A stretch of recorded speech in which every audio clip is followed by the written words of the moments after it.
I bought a Guitaro, a type of autoharp. I found I was missing a part.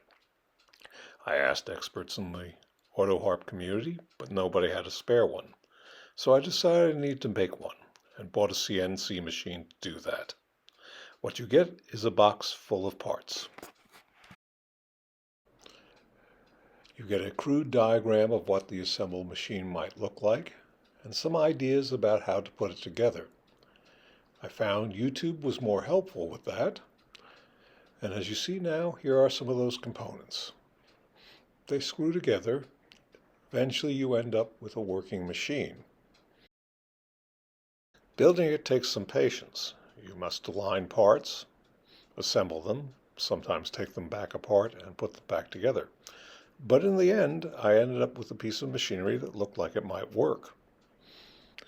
Zutalor, a Facebook handle, told me how to do various adjustments, and I found it could work.